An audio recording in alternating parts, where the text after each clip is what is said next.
Okay, so and then we have, so at the top, that top breaker was sub panel, and so this is the sub panel. Oh, okay. This is for the devices that you'll want to control from within the van and not have to go back and work with the breakers. So your dome lights, these are dimmable, so when they're in the off position, if you press and hold,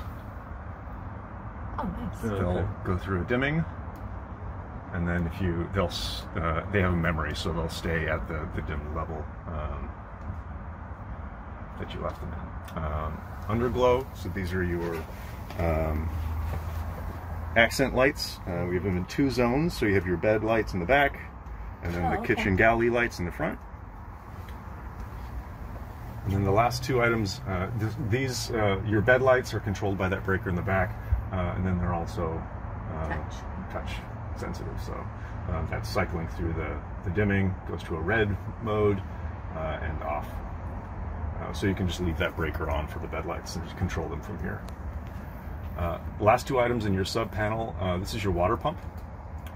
So I just turned that on, nothing really happened, but if I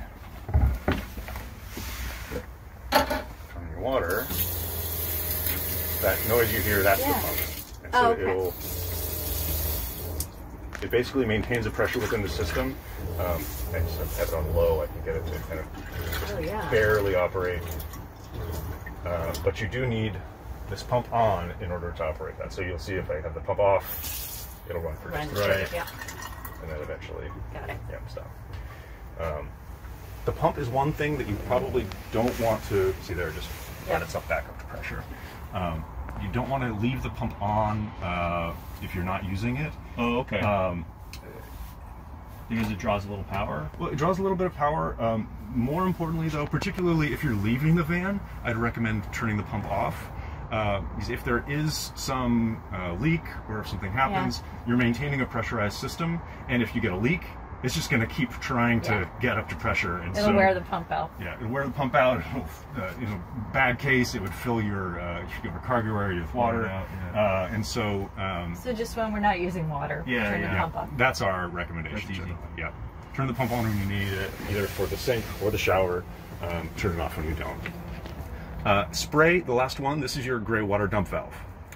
So it's an electric valve. Gray water dumping, you're familiar, it sounds like you're familiar with the boat world, similar process. This is, and I'll show you under the van where that happens. There's also a manual backup. So the gray water system, at this point, we only have clean water in your gray water tank because we've just been testing the sink. And so I'm going to open it up. And I can hear the little bit of a whir of that valve, and it's just dumping water into the van right now. Gray water, depending on what you're putting into it, will determine where you want to be dumping your gray water. This comes into leave no trace principles, and everyone has their own standard for what they consider safe dumping of gray water. My first choice is often, this isn't a black water tank, you don't need to go to like an RV dump station or anything like that, but you do want to find a place that isn't sensitive. My first choice often is like a gravel parking lot, something that's permeable, where it's going to drain effectively and not create any problems for or next to a city. Or into a drain that's going to drain into a water system. Again, that kind of depends on what's in it. So if this is it was literally just clean water in the system. We have a drain right there. It's not a problem just to dump that. So that's while it's on, the valve is open. So that's another thing you don't want to leave on. So I just let it go for a little while. It's probably drained now, and I'm going to turn that off. That closes the valve. And it's in its closed state then. All right, so water pump, gray water dump, and then the last thing here is your fan control. So the fan can be controlled directly on the unit. Like if you're in bed, you can reach it there. It is an infrared remote, so it needs to be pointing at it a bit.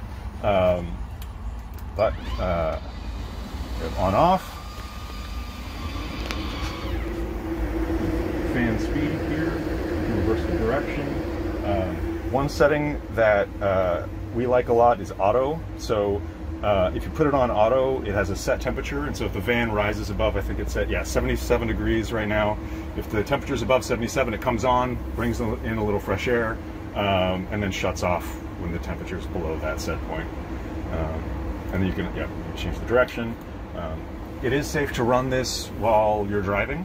It's built to handle that. Draws a reasonably low amount of power, and so you can have the fan running at low speed pretty consistently.